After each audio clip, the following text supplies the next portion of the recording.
TV में मुजाहिर वली आपको खुशामदीद करता है। और मुस्तफ़ा मर्डर या कत्ल केस क्या सुलझ रहा है या उलझाया जा रहा है। और माजी में हमने देखा एक नहीं शाहजेब केस हों उसका क्या अंजाम हुआ, उससे पहले भी हम बेशुमार मुरीद अब्बास केस उसका क्या हुआ। और बड़ी माहिर होती है ये पुलिस और इनके अहलकार, इनकी एजेंसियां, इनके इदारे, उसके साथ बासा लोगों का पैसा जो अपने बेटों को, बच्चों को, भाइयों को के कातलों का खून बहा लेकर माफ़ कर देते हैं। और अगर वाकई वो मुल्ज़िम हैं, उन्होंने कत्ल किया है, अगर बरसरे-आम उन्हें लटकाया जाए शायद बरतर पड़ सकें। लेकिन ऐसा अभी तक पाकिस्तान की तारीख़ में, कराची की तारीख़ में नहीं देखा गया। मुस्तफ़ा को जिस तरह मर्डर किया गया, जिस तरह प्रेस क्लब में आके उसका बाप प्रेस कॉन्फ्रेंस कर रहा था, यानी मुल्ज़िम अरमगान का, ऐसा लग रहा है कि जैसे जंगल का कानून है। अभी तक जो तफ्तीश हुई है उसमें देखें अरमगान क्या कह रहा है, उनके वालिद क्या कह रहे हैं, ज़रा इनका शॉर्ट तो सुने आप। बिलाल टेंशन कौन है? किसी को नहीं जानता, मेरा कोई लेना देना नहीं है, इस मैटर से फंसाया जा रहा है मुझे। क्यों आपको क्यों फंसा रहे हैं? क्या कोई दुश्मनी है? आप अगर मुजरिम नहीं थे तो पुलिस पे फायरिंग क्यों की थी आपने? आपने 2.5 घंटे पुलिस पर फायरिंग की है, इसकी वजह क्या है? मेरे घर पे डकैती मार रहे थे वो। ये पुलिस वाले डकैती मार रहे थे? पुलिस डकैती मार रही थी। इतना जदीद अंदाज हमारे पास कहां से आया? और जो ये कह रहा है कि मुझे फंसाया जा रहा है, उसके वालिद को तो लगता है क्योंकि अमेरिकी शहरियत है, इसलिए देखिए कितनी शफ़ाकी से ये बयान दे रहे हैं। जरा सुनिए। बेटे की प्रोटेक्शन कौन करेगा? अभी तक उसका medical he is in withdrawal by the way, वो नशे करता था और फुल विड्रॉल में चल रहा है। उस विड्रॉल वाले बंदे को जो कि मेडिकली अनफिट है, उसकी जिस पे निशान है, उसका मेडिकली पूरा है, उसको उठा के आप फिर रिमांड में नहीं जाना चाह रहे। लेकिन यहाँ पर कोई रूल ऑफ लॉ ही नहीं है। एक जजमेंट पास हुई है जज साहब की 12 तारीख की, जिसमें इसको जेल कस्टडी में आप क्लास ऑफ वो करें, वो इम्प्लीमेंट नहीं हुआ। वालिद को इजाजत दी जाए दू बदू ताकि कन्फेशन ले सके अपने बच्चे से, वो नहीं हुआ। FIR काटी जाए, वो नहीं हुआ। तो सुना आपने बाप बेटों का बयान। हमारे साथ ज़ोहेब जीजा हैं और हमारे नुमाइंदों ने, रिपोर्टरों ने इस केस को पहले दिन से जिस तरह उठाया है। लेकिन बहरहाल ये भी अपनी जगह हकीकत है कि 6 जनवरी को ये वाक़या बल्कि सानिया हुआ और 42 दिन बाद भी ये केस कहाँ पहुँचा है। हमारे साथ मैंने कहा ज़ोहेब जीजा हैं। ज़ोहेब शुक्रिया, आप इस केस को फॉलो कर रहे हैं। मुझे बताएं अभी जो ताज़ा तरीन ये कहा गया कि वो कहता है ज़ोहेब अरमगान के मुझे फंसाया जा रहा है, उनके वालिद भी केस कर रहे हैं। और ऐसा लग रहा है कि मुस्तफ़ा और उनकी वालदा का जो बयान है या मौक़िफ़ है वो पसमंदर में जा रहा है। आप समझ रहे हैं कि ये केस उलझ रहा है या सुलझ रहा है, यानी मारूफ इस्तिलाह में, या और उलझ रहा है, यानी गुत्थियाँ खुलने लगी हैं या मज़ीद गांठें पड़ रही हैं? इसमें ज़रा ज़बान टर्मिनोलॉजी दूसरी इस्तेमाल कर रहा हूँ ज़ोहेब जी। जी देखिए, बिल्कुल ये केस अब सुलझता जा रहा है और जो उसकी गुत्थियाँ हैं वो भी सुलझती जा रही हैं। जब मुल्ज़िम गिरफ्तार हो जाता है तो वो अपने बचाव के लिए, अपने दिफा के लिए इसी तरह के बयानात देता है जिस तरह माजी में दीगर केसों में भी जो है हम देखते हुए हैं। तो यहाँ भी बिल्कुल ठीक इसी तरह ये मिलता जुलता ही बयान है, कोई ऐसी नई बात नहीं है। लेकिन यहाँ पे जो ठोस शवाहिद हैं वो मुल्ज़िम और उसके साथी के ख़िलाफ़ ही जाते हैं, जिसकी वजह से अब ये केस जब रिमांड की तरफ आ गया है और अब आगे चलना शुरू होगा तो मज़ीद जो शवाहिद हैं, यानी कि जिस तरह आले कत्ल है वो नहीं मिल सका है, अब उसकी बरामदगी होगी, उसकी निशानदेही होगी।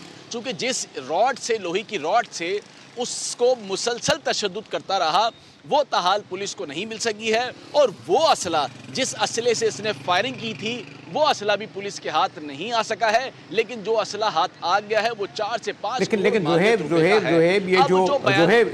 ज़ोहेब आपका आज ये मीडिया है ना जो पिछले 1 हफ्ते से इस केस को इसने जिंदा किया। वाक़या सानिया 7 जनवरी को हुआ। 1 महीने तक उसकी माँ दुहाई देती रही, थानों में जाती रही, फिर कहीं DIG हुई। मेरा कहने का मकसद ये है कि जो पुलिस को काम करना था, थाने को वहाँ के काम करना था, DSP को करना था, इन्वेस्टिगेशन इदारों को करना था, हत्ता कि आपको इल्म है, आप मुझे बल्कि ज़्यादा इसको फॉलो कर रहे हैं कि अदालत ने पहले बार तो उसका रिमांड ही जो है वो रेलवे दिया था। ये तो इंसान दहशतगर्दी की अदालत आई जिसने दोबारा उसका जिस्मानी रिमांड लिया है। और जिस तरीके से आप देख रहे हैं कि वो सॉरी टू से हमने देखा है सियासी कारकुनों को जब वो अदालतों में लाते हैं तो वो 4 कदम चल नहीं पाते। ये तो बड़ा तेज़ दौड़ता हुआ नज़र आ रहा था मुझे। इनके वालिद कितने मुतमईन नज़र आ रहे थे। तो इससे ये लगता है कि समहाउ बासर अफराद की इन लोगों को सरपरस्ती हासिल है। ज़ुहैब जी देखिए, बिल्कुल सही कह रहे हैं आप, लेकिन यहाँ पे जहाँ हम पुलिस की संगीन नौयत की गलतियों को उजागर कर रहे हैं, वहीं हमें पुलिस की कामयाबी पर भी उसे सराहना चाहिए कि पुलिस की कारकर्दगी ही है जो मुल्जिम हाथ में कौन सी कामयाबी 6 जनवरी को ये हुआ है ज़ुहैब। वो आप ये गौर कीजिए, आप अगर घर से निकलते हैं, मोटरसाइकिल पे बाहर निकलते हैं, 10 जगह आपको रोका जाता है कि आपने बत्ती नहीं जलाई, आपने फलां वो नहीं किया। यहाँ तो जो सुलूक मोटरसाइकिल वालों या कराची के शहरी को रहता है, ये जो है एक लाश ले एक जगह मारता है, फिर लाश को डंप करता है, फिर हब ले जाता है, रास्ते में कोई रोकता नहीं है, दफन होता है। ये तो 15 दिन बाद खुलता है। तो ये क्या कर रही थी? और ये जो ख़ास तौर पर डिफेंस और क्लिफ्टन के जो इस तरह के लोग हैं, इनको आपको इल्म है ना कि किस तरह उन्हें सरपरस्ती हासिल होती है उन लोगों की।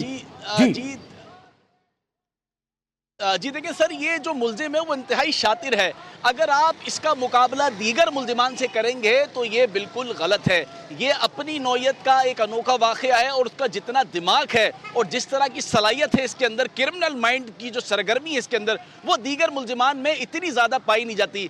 मसलन मैं आपको बताता हूँ, जब मुकाबले के दौरान फायरिंग करता रहा तो उस दौरान वो घर में मौजूद CCTV कैमरा की वीडियोज़ डिलीट करता रहा, रिमूव करता रहा है। वो पुलिस को इंगेज करता रहा और वक्तन फवक्तन फायरिंग करके, ताकि पुलिस जो है वो ऊपर ना आए, जब तक उसने अपना तमाम डेटा जो CCTV का था, जबकि 2 हार्ड डिस्क थी, वो भी तोड़ दी थी। जब पुलिस ऊपर पहुंची तो वो तमाम की तमाम जो है वो वीडियोस रिमूव हो चुकी थी, उड़ा दी गई थी।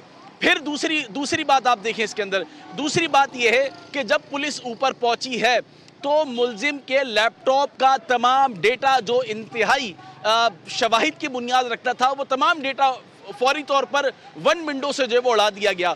फिर इससे ज़्यादा मैं आपको एक बात हैरान कुन बताऊं कि ये लड़का, इसके पास अपनी पाकिस्तानी सिम मौजूद ही नहीं थी, बल्कि ये एक अमरीकी सिम इस्तेमाल कर रहा था, वो भी उसका व्हाट्सएप सोशल मीडिया पर इस्तेमाल कर रहा था। और जो सिंध पुलिस है, कराची पुलिस है, इसके पास इतने वसाइल नहीं है कि ये सोशल मीडिया पर मौजूद शख्स की फौरी तौर पर गिरफ्तारी कर सके।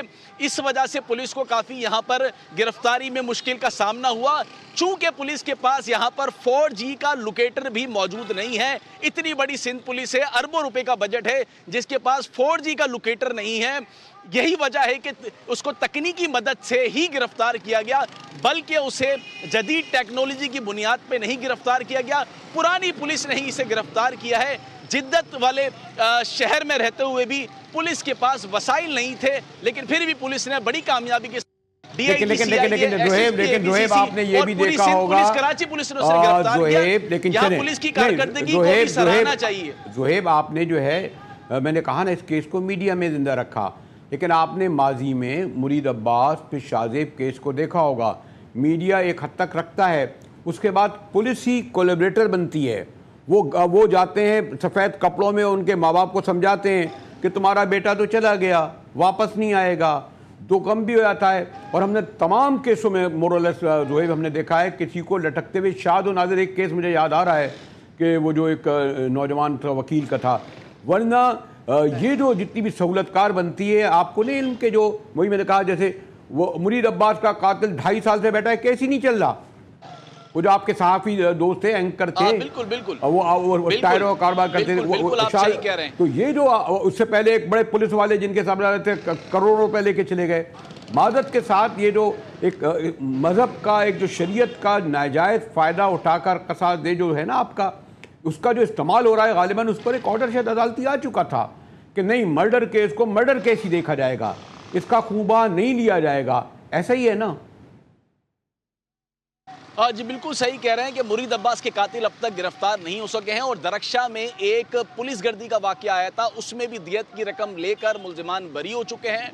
और तीसरा वाकया जिसकी हम बात कर रहे हैं, शाहजेब कत्ल केस की, वो भी दियत की रकम देकर जो है वो ख़त्म हो चुका है। इब्तदाई तौर पर पुलिस की गलतियाँ जिस पर पर्दा नहीं डालना चाहिए वो ये था कि इब्तदाई तौर पर जब उस मुस्तफ़ा का मुकदमा दर्ज हुआ तो उसके बाद जो इन्वेस्टिगेशन ऑफिसर था उसने जाए वक़ुआ पर जाकर बहुत ताख़ीर से उसने जाए वक़ुआ का दौरा किया, जिसकी वजह से उस वक्त जो मौजूद कैमरे लगे हुए थे उसमें जो CCTV का सिस्टम था वो तमाम का तमाम रिकॉर्डिंग डिलीट हो चुकी थी। चूँकि DHA के पास जो सेव करने की सलाहियत है वो सिर्फ 15 रोज़ की है, उससे ज़्यादा की नहीं है। इब्तदाई तौर पर बहुत सारी ताख़ीरें इसमें देखने में आई हैं और अहल खाना की जानिब से भी ये दावा किया जा रहा था कि उन्होंने मुल्जिमान के नाम पुलिस को दे दिए थे। यहाँ पर एक ये सवाल या निशान है कि जब इसी मुल्जिम और मकान का नाम दे दिया था तो क्यों फौरी तौर पर उस पर हाथ नहीं डाला गया। पुलिस बहुत एहतियात बरतती। अच्छा रोहित, आप खबर देख रहे थे कि अभी आपने इब्तिदा में दुरुस्त कहा था कि ये आम क्रिमिनल नहीं है, लेकिन बहुत ही जो है वो हाई प्रोफाइल क्रिमिनल माइंड रखता है। अभी उनके वालिद ये शायद एतराफ़ कर रहे थे कि वो मेरे बच्चे की हालत ख़राब हो रही है क्योंकि मंशियात का आदी है, और ये मंशियात भी वो कह रहे थे कि वो मुस्तफ़ा सप्लाई कर रहा था। यानी ये भी आप जो कह रहे हैं कि जो क्रिमिनल माइंड है इस तरफ ले आया जा रहा है कि उसे फिर अस्पताल में दाखिल कर दिया जाए, बेहोश हो जाए। जो है जी देखिए, बिल्कुल आगे अब केस चलना शुरू हुआ है। अब केस हर नए दिन में और हर नया मोड़ इख्तियार करता रहेगा। तफ्तीश जो है वो उसमें रद्दोबदल आपको ज़रूर देखने में आएगी, लेकिन उसके रिमांड के बाद बहुत सारी ऐसी तहकीकात हैं जो मुकम्मल हो जाएगी। उसमें चीदा बातें यही हैं कि जो आला कत्ल है वो नहीं मिल सका, जिस रॉड से मारा गया, जिस असले का इस्तेमाल किया गया, उस खातून जो एंजेलिना नाम की एक खातून है जिसका फर्जी नाम सामने आ रहा है, वो इस सारे वाक़े में पुरअसरार तौर पर लापता है, गायब है, उसका मालूम नहीं हो पा रहा, जिसकी वजह से ये इब्तदा में ये वाक़या कत्ल तक पहुंच चुका था। इब्तदाई तौर पर ये वाक़या एंजेलिना के झगड़े की वजह से, लेकिन रोहित, मैं अगर आखिर में रोहित आपसे आखिर में पूछूं कि मैं हमारे यहाँ खुद आपने वो वीडियो देखी होगी जिसमें मुस्तफ़ा की वालदा एक SSP का नाम लेके कह रही हैं कि इसके खिलाफ FIR दर्ज की जाए। गालिबन कुछ एक शख्स SP कौन मुअत्तल हुआ है, कुछ पुलिसकार मुअत्तल हुए हैं, पेटियाँ उतर रही हैं। आपको इल्म है कि पुलिस वाले जो मुअत्तल होते हैं माशाल्लाह क्या होता है, तनख्वाहें वैसे ही बाकी सब भी काम जाता है। तो इस केस में वो जो बाकायदा FIR कह रही हैं कि इसके खिलाफ FIR दर्ज की जाए, वो उसके खिलाफ आप समझते हैं कि उनका मुतालबा दुरुस्त है या जज्बाती होकर वो कह रही हैं, या और अगर वो कह रही हैं FIR दर्ज करो तो FIR करें, क्यों नहीं करते?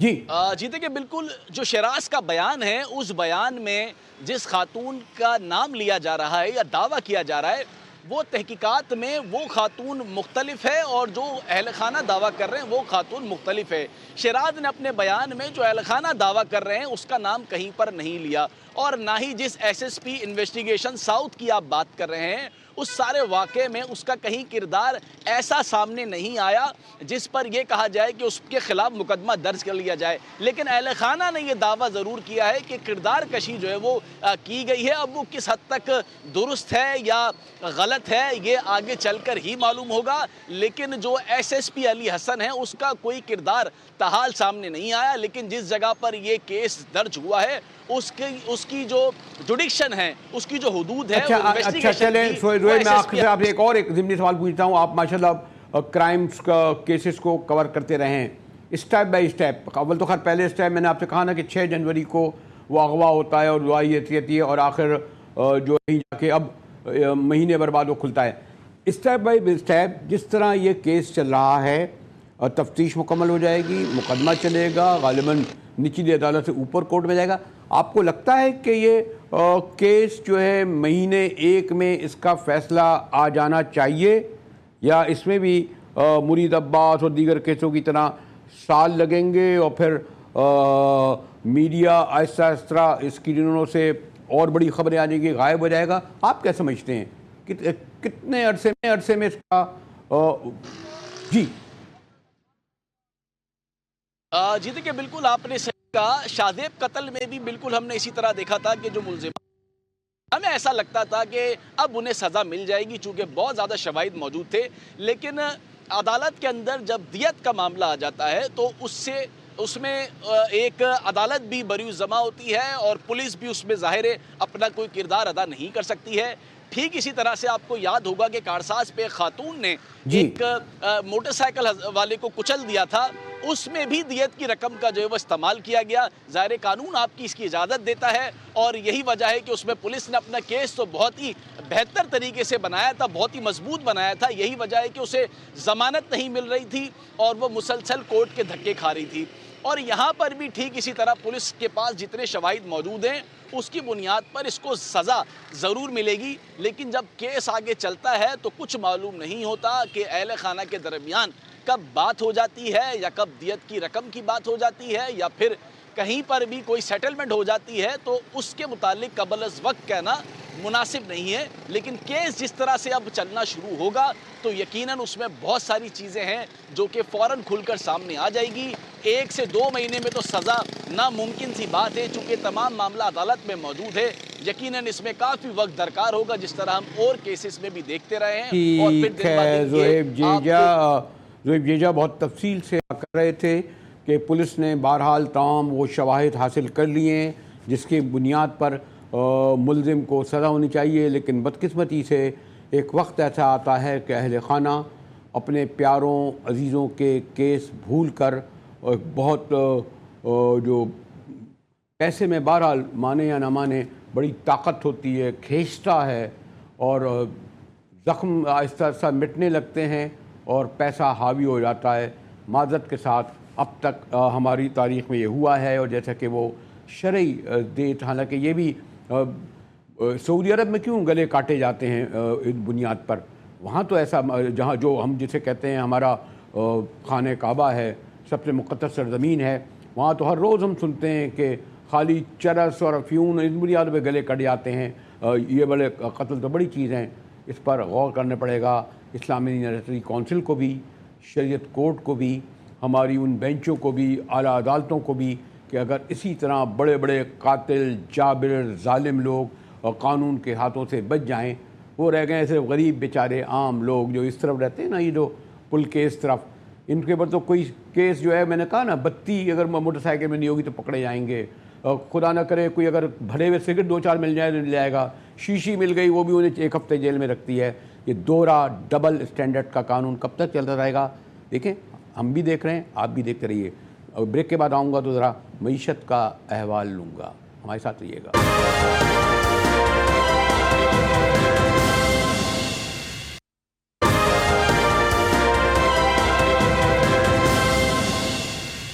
टीवी में एक बार फिर मुजाहिद वली आपको खुशामदीद करता है।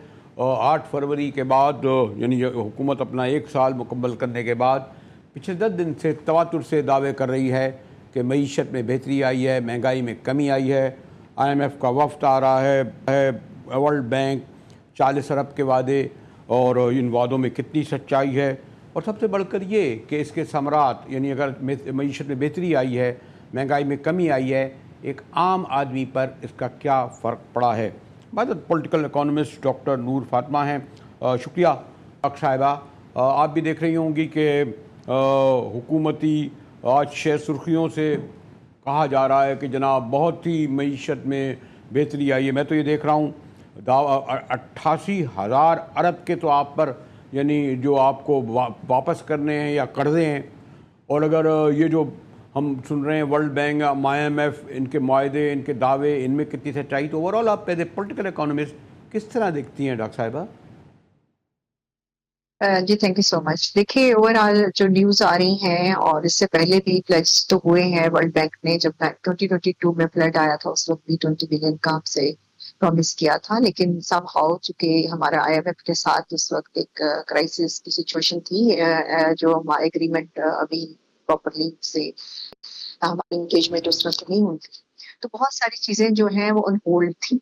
अब आके होता ये है कि ये चीजें सडन नहीं हो रही हैं सारी। आप देखें कि IMF ने जब अभी रिसेंट जो हमने साइन किया है 25 टाइम, और उसके बाद जो स्टेबलाइजेशन पीरियड हमारा स्टार्ट हुआ है कुछ अरसे से, और इसके साथ साथ आप देखते हैं कि बहुत सारे जो IMF की कंडीशंस थी वो प्री रिक्विजिट ही कंप्लीट हो गई थी। तो एक जेस्चर जो है या एक कहना चाहिए कि नैरेटिव इंटरनेशनली जो गया वो एक क्रेडिबिलिटी का गया। तो ये जो आपको रिजल्ट नजर आ रहा है कि SEC की जो मीटिंग हुई उसके अंदर भी प्लेजेस थे, सेंट्रल एशियन स्टेट के साथ भी थे। अब वर्ल्ड बैंक भी आपसे कह रहा है कि 20 बिलियन तो हम देंगे लोन के तौर पर for different projects and different reforms and governance के लिए, और 20 बिलियन जो है वो है आपके डिफरेंट प्रोजेक्ट्स के लिए जो कि इन्वेस्टमेंट के तौर पर आएगा।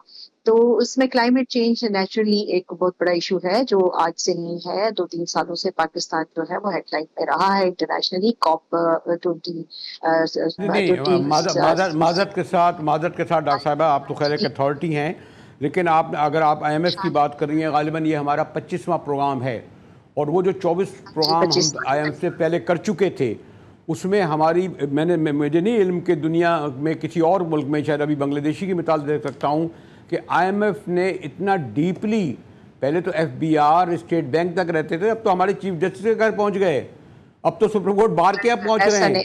अब तो आप लोगों ने पूछ रहे हैं कि अब यदि सॉरी टू से पाकिस्तान के दाखिली मामलात में ये बरात मदाखलत है, आप बाकायदा तहरीक इंसाफ के वफ्द से मिल रहे हैं, खैर वो ठीक है, सियासी पार्टी मिले, मकसद ये है कि उन्हें मिसट्रस्ट है IMF को, जब भी 25वां प्रोग्राम देते हुए।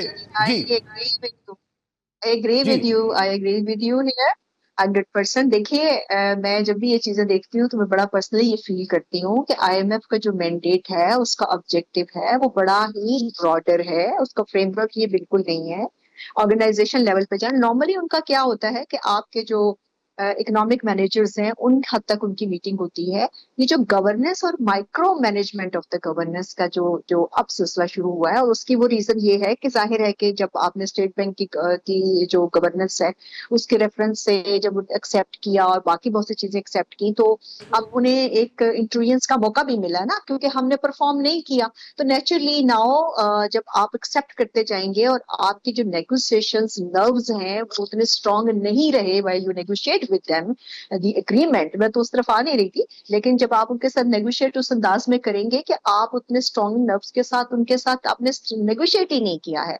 आपने अपनी ग्राउंड रियलिटीज उनको क्या बताई हैं। अगर वो आपसे हर चीज आप जो नेचुरली वो तो आपसे चाहेंगे ना, मैक्सिमम वो तो कंडीशंस आपसे चाहेंगे कि आप उसको मानते चले जाएं। तो इन एनी केस ये मैं बिल्कुल एग्री करती हूँ कि ये एक माइक्रो मैनेजमेंट में इस दफा की उनकी इंटेलिजेंस है जो कि बहुत एक्स्ट्रा ऑर्डिनरी है। ये इस तरह से इनका नॉर्मली दुनिया के अंदर भी जो प्रोग्राम्स हैं उसके अंदर एक मैक्रो लेवल के ऊपर जो है वो इनकी एंगेजमेंट होती है, माइक्रो लेवल पे नहीं होती। और बिल्कुल इस हद तक ठीक है, जनरली वो गवर्नेंस की बात करेंगे आपसे, वो टैक्स की रिफॉर्म्स की बात करेंगे आपसे, बाकी जो गवर्नेंस के इंडिकेटर्स हैं उस ट्रांसपेरेंसी की बात करेंगे आपसे, इन्वेस्टमेंट की बात करेंगे, एक्सपोर्ट की बात करेंगे, नेचुरली आपके पास फॉरेन एक्सचेंज रिजर्व्स की बात होगी, लेकिन बहुत ऑर्गेनाइजेशन लेवल के ऊपर जाके कि आप जो हैं, और खासतौर पे मैं समझती हूँ कि इवन इलेक्ट्रिसिटी और एनर्जी के अंदर भी यूनिट के जो प्राइसेस हैं और इन चीजों के अंदर भी जो जाना, या हमारा खासतौर पे जो हमारे डिफरेंट स्लैब्स होते थे उसके अंदर डॉक्टर साहब उनके आने से पहले इवन वो हमसे ये कह रहे हैं सर्विसेज एक्ट भी एक कौमी असम्बली और सेनेट से पास कराया जा रहा है, जिसमें कहा जा रहा है कि तमाम ग्रेड 18 से 22 तक के अफसरान का आप हमें डेटा दें, उनके असासे दें। वो तो ये तक भी हमसे मालूम कर रहे हैं, और मैंने कहा ना वो आप जितना वो अब उनका अब गरेबानों तक हाथ आ गया है उनका हमारे। देखिए उनके लिवरेज देने की बात थी ना इसमें, आप जायद साहब आप इसको किसी स्टेज पे शुरू में ही रोका जा सकता था, और लिवरेज की बात है ना, आपने उनको कितना दे दिया। मैंने आपसे यही कहा कि टेबल के साइड पे जब उनसे नेगोशिएट करते हैं that matters a lot of things ना, जब आपकी हमारी टीम जाती है तो इसीलिए आपके पास एक्सपर्ट्स होने चाहिए जो इस चीज को डील करें, जो आप इस चीज से बात करें। तो एक गवर्नेंस लेवल के ऊपर या एक आपके सीनियर लेवल के ऊपर तो बात हो जाती है, लेकिन उसके नीचे इसको जो निटी ग्रिटी चीजें होती हैं उसको बहुत डिटेल के साथ और अपनी कम्प्रिहेंशन, देखिए कोई भी पॉलिटिकल पार्टी कितना अफोर्ड कर सकती है, वो कितना स्ट्रेच कर सकती है, और एक आम इंडिविजुअल कितना अफोर्ड कर सकता है। ये सब रूल्स रेगुलेशंस, ये इंटरनेशनल इंस्टीट्यूशंस या आपके स्टेट के बेसिकली तो आपके एक इंडिविजुअल को फैसिलिटेट करने के लिए है ना, ठीक है। तो जब इंडिविजुअल के ऊपर कितना बर्डन है ये उनको कौन बताएगा? देखिए ना, उन्होंने तो अपने टारगेट को मीट करना है ना, कि जी आपका रेवेन्यू होना चाहिए, you should not come to us time and again, and then आप कैसे रिटर्न करेंगे, और देन आपकी कंजम्पशन कम होनी चाहिए। हमारी 98% जीडीपी जो है वो तो कंजम्पशन में जाती है, ठीक है ना। तो ये चीजें उन्होंने तो आपको कहनी है, बट आप जब एग्री कर रहे हैं कि आप नेगोशिएट कर रहे हैं, तो आप किस तैयारी के साथ गए थे? एक्चुअली ये बहुत बड़ा एक क्वेश्चन है जो आपने वहां नेगोशिएट किया। ठीक है डॉक्टर नूर फातिमा साहबा, माशाल्लाह आपका मैं दूसरी बात करना चाह रहा था, लेकिन ज़रा एक और अहम खबर आई है, और ISPR ने का जो तर्जुमान का कहना है कि बड़ी तादाद में ख्वारिज मारे गए हैं, दहशतगर्द मारे गए हैं। हमारे साथ ब्यूरो चीफ सुहेल इकबाल भट्टी साथ हैं। जी सुहेल, शुक्रिया आपने निकाला ये ताज़ा तरीन जो ISPR की खबर आई है, ज़रा इसको वजाहत करेंगे सुहेल? जी बिल्कुल वेरी साहब, ISPR के मुताबिक गुज़श्ता रोज़ यानी 17 फरवरी को सिक्योरिटी फोर्सेज ने जनूबी वज़ीरिस्तान के इलाके सरागोल में एक इंटेलिजेंस बेस ऑपरेशन किया, जहां खारजियों की मौजूदगी की इत्तला मिली थी। ISPR के मुताबिक इस ऑपरेशन के दौरान सिक्योरिटी फोर्सेज ने खारजियों के मकाम को मौसर तरीके से निशाना बनाया, जिसके नतीजे में 30 खारजी जहन्नुम वासिल हुए। ISPR का कहना है कि इस इलाके में किसी भी दूसरे खारजी को खत्म करने के लिए सैनिटाइजेशन ऑपरेशन जारी है, और पाकिस्तान की सिक्योरिटी फोर्सेज मुल्क से दहशतगर्दी के नासूर को खत्म करने के लिए पुरअज़्म हैं।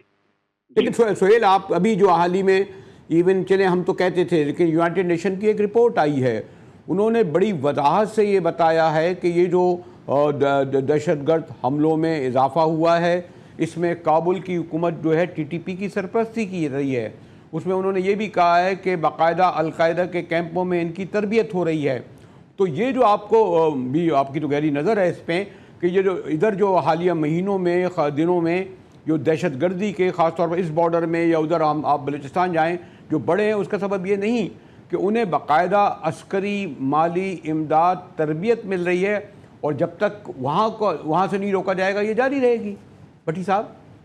जी बिल्कुल दुरुस्त निशानदेही की आपने बरेली साहब, और अक़वाम मुत्तहिदा की ये रिपोर्ट भी बड़ी आई ओपनिंग रिपोर्ट है, जिसके अंदर वाज़ेह किया गया कि किस तरीके के साथ TTP को अफगान गवर्नमेंट अफगान तालिबान की भी वहाँ से सपोर्ट हासिल है, उन्हें वहाँ पे फंडिंग की जाती है, उनको ट्रेनिंग के लिए वहाँ पर उनकी सेफ हेवन मौजूद हैं, वहाँ पे वेपन्स मौजूद हैं, जिसके नतीजे में जो मुख्तलिफ कार्रवाइयाँ हुई वहाँ पर उसी इलाके के मुख्तलिफ जो लोग थे जिन्होंने अफगानिस्तान में मौजूद कैंपों में ट्रेनिंग हासिल की, उनको वहाँ से उनको माली वसाइल भी मुयस्सर रहे, और उन्होंने पाकिस्तान के अंदर आके भट्टी साहब ये सवाल मैंने आपसे भट्टी साहब इसलिए सवाल ये किया कि ऐसा लगता है कि जो वॉर एंड टेरर है या दहशतगर्दी के खिलाफ है, इन्हें सिर्फ हमारी पॉलिटिकल गवर्नमेंट ने जो इस्लामाबाद में बैठी है उसने सिक्योरिटी फोर्सेस पे छोड़ दिया है।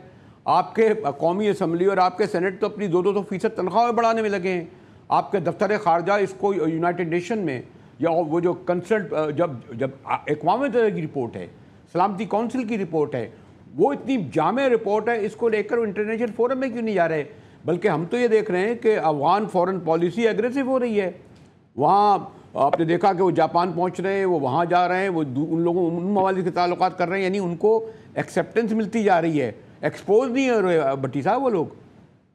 बरेली साहब आपने दुरुस्त कहा, अफगानिस्तान जिस तरीके के साथ आगे बढ़ रहा है, बिलखुसूस वहाँ पर उससे भारत की सपोर्ट भी हासिल है, लेकिन पाकिस्तानी हुकूमत की तरफ से भी अफगानिस्तान का जो किरदार है उसको आलमी सतह के ऊपर उजागर करने के लिए अपना किरदार अदा किया जा रहा है। वजीर खारजा इसहाक डार जो अमेरिका रवाना हुए हैं, वहाँ पर इतलात यही आ रही है कि वो सिक्योरिटी काउंसिल में जहाँ दीगर मामलात के ऊपर बात करेंगे, वहाँ पर वो जो हालिया अक़वाम मुत्तहिदा की रिपोर्ट जारी हुई और जो हक़ाइक़ सामने आए दुनिया भर के सामने, बिलखुसूस अफगानिस्तान की गवर्नमेंट अफगान तालिबान किस तरीके के साथ TTP को सपोर्ट कर रहे हैं, और पाकिस्तान की सरजमीन के खिलाफ और पाकिस्तान के मासूम शहरियों और उसके साथ सिक्योरिटी फोर्सेज के खिलाफ ये दहशतगर्द और खारजी जो अटैक कर रहे हैं, उनके अंदर उन अफगान तालिबान का उसके अंदर रोल है, अफगान गवर्नमेंट का जो रोल है वो उसको उजागर किया जाएगा।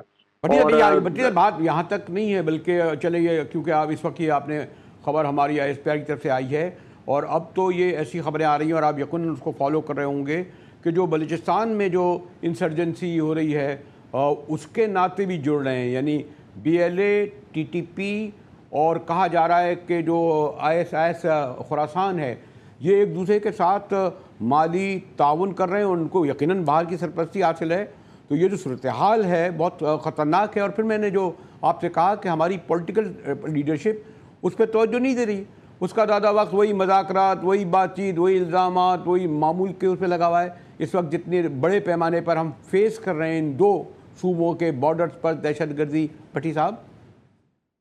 जी, आपने दुरुस्त निशानदेही की। यहाँ पे हमारे यहाँ सियासी मसाइल भी बेपनाह हैं और वफाकी हुकूमत सियासी और माशी मसाइल को से निमटने की भी कोशिश कर रही है और फिर एक इंटीग्रेटेड एफर्ट्स होती हैं सिक्योरिटी फोर्सेज रिलेटेड इदारों और सिविलियन गवर्नमेंट के मबैन, तो उस हवाले से काफ़ी हो रही हैं। लेकिन आपकी बात वजह है कि जहाँ पर हमारे अरकान पार्लियामेंट हो, सेनेटर्स हों, सूबाई असम्बली के अरकान हो, उन्हें इस सबसे सेंसिटिव जो मैटर है मुल्क की सलामती का मामला, इसके ऊपर उनको अपनी भरपूर तवज्जो और अपने वक्त की ज़रूरत है, जहाँ पर वो पार्लियामेंट हाउस में भी इसके ऊपर बात कर सकें और अपने इस हवाले से रोल प्ले कर सकें। तो सियासी लिहाज से भी कुछ कोशिशें तो हो रही हैं। गुज़श्ता चंद रोज़ से खैबर पख्तूनख्वा से भी ऐसी इतलात सामने आ रही हैं कि केपी गवर्नमेंट इस हवाले से कुछ अपना लाहेअमल तरतीब दे रही है। तहम वफाकी सतह के ऊपर भी गाहे बगाए इस मामले को टेकअप किया जाता है। वज़ीर-ए-आज़म शहबाज शरीफ वफाकी काबीना में इस मामले को टेकअप करते हैं, बहुत डिटेल से बात होती है और डेफिनेटली वफाकी हुकूमत। सोहेल अकबर भट्टी साहब, ब्यूरो चीफ एडिटर साहब,